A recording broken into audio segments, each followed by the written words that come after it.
E aí, meus alunos prodígios, beleza? Sejam bem-vindos a mais uma aula de matemática. Abram os seus livros nos módulos 67 e 68, que hoje nós vamos ver situações e problemas envolvendo números decimais. Nós já estudamos os números decimais ao longo desse grupo, nós já fizemos operações com os números decimais e agora vamos ver algumas situações envolvendo estes números decimais. A princípio, vamos retomar a notação científica. Retomando a notação científica. Vamos ver aqui o caso da população mundial.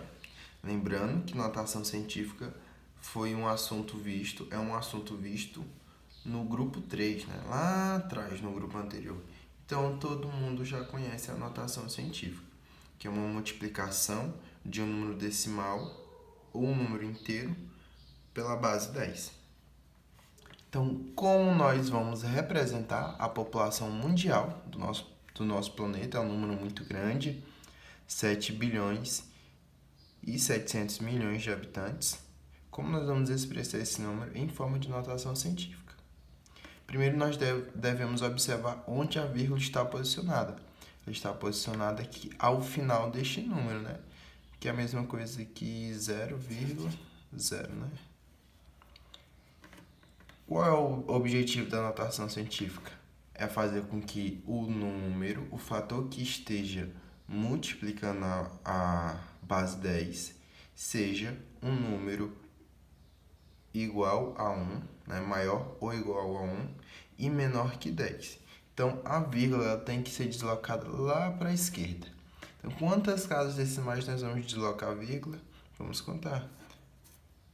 1, 2, 3, 4, 5, 6, 7, 8, 9.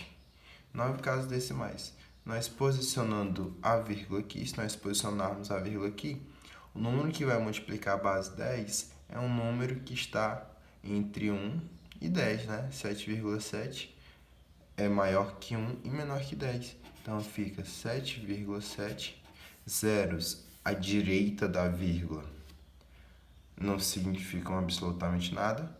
Nós transformamos em a multiplicação de base 10. É 10 elevado a nona potência. 10 elevado a 9. Porque nós deslocamos a vírgula 9 casas decimais. Tá, agora vamos ver mais exemplos envolvendo os números decimais na geometria, tá? No cálculo de área e no cálculo de volume. Então vamos para alguns exemplos. Exemplo 1. Um terreno quadrado possui lado medindo 12,5 metros. Deseja-se conhecer a área dessa região. Lembrando que a área de um quadrado pode ser dada pelo quadrado da medida de seus lados, né? Pelo quadrado da medida de seus lados. Em um quadrado, nós temos duas informações. Nós temos a base, que é a mesma coisa que comprimento, tá? Comprimento. E nós temos a altura do nosso retângulo, né? E a altura do nosso quadrado. Todos os lados aqui desse quadrado são iguais. Significa que todos os lados medem 12,5 centímetros.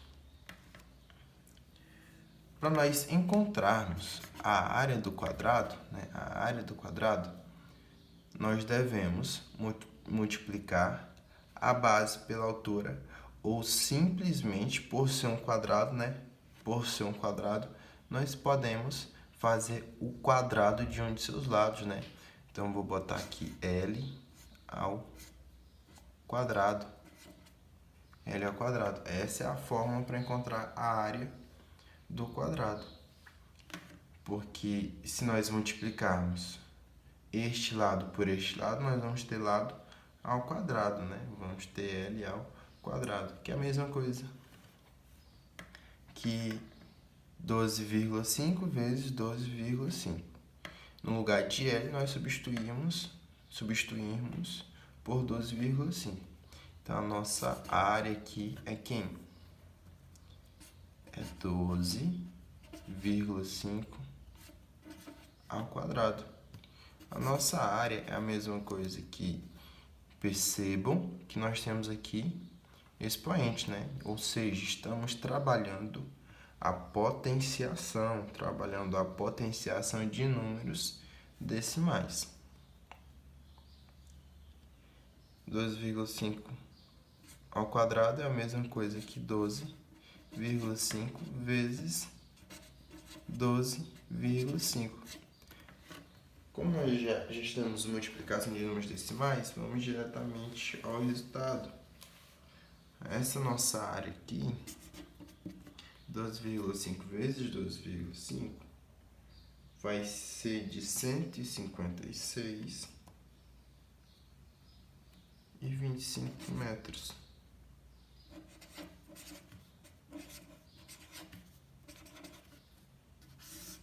Essa é a área do nosso quadrado, de 156,25 metros, tá?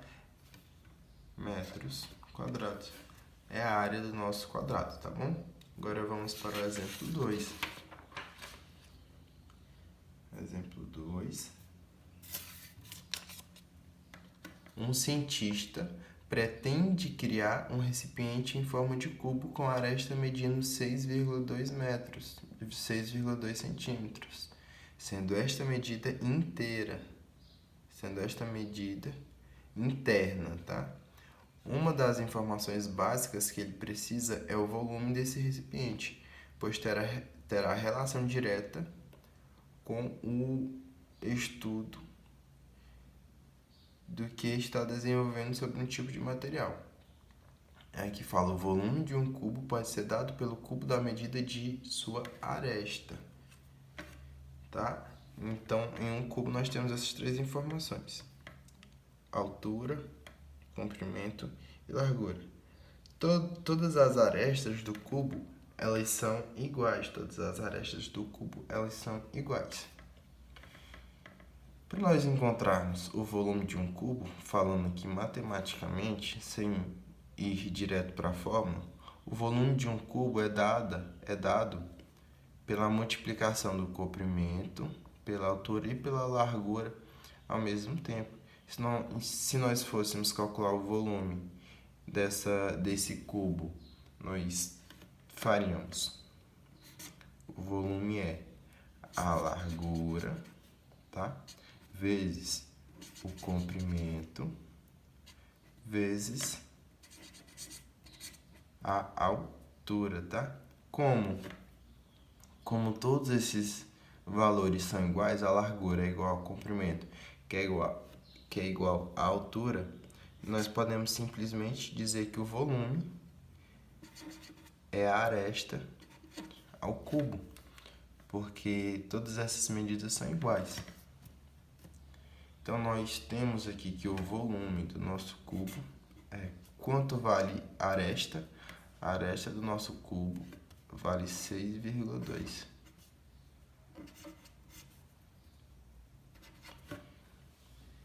Então, o volume do nosso cubo é 6,2 vezes 6,2 vezes 6,2. O expoente indica quantas vezes a base vai se repetir na multiplicação.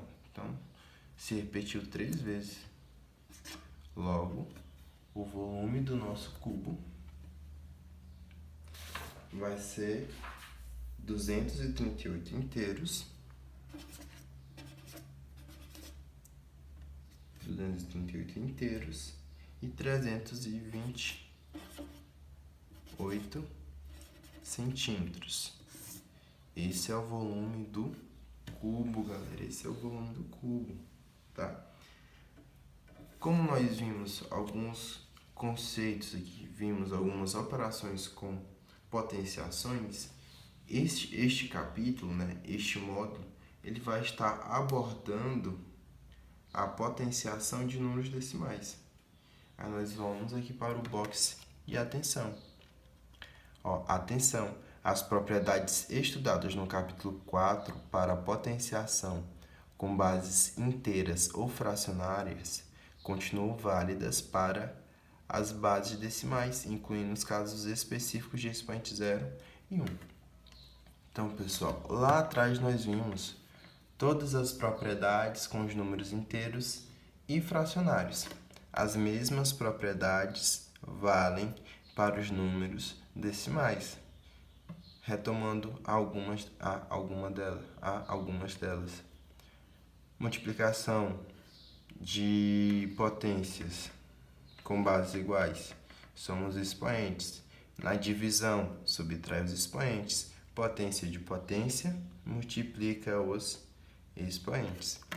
Nós vamos para alguns casos específicos aqui, de números decimais elevados a expoente 0 e 1. Então, 7,2 elevado ao expoente 0. Todo número elevado ao expoente 0 vai ser igual a 1, tá?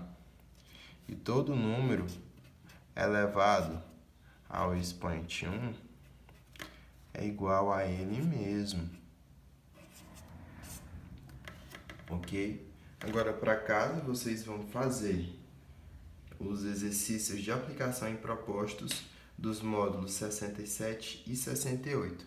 Não esqueçam de me enviar o feedback, tá? Só lembrando de novo, retomando a ideia, né? Que as propriedades vistas nos números inteiros, todas as propriedades de potenciação de números inteiros e fracionários são válidas para os números decimais, tá bom? Então, tchau, tchau e até a próxima aula.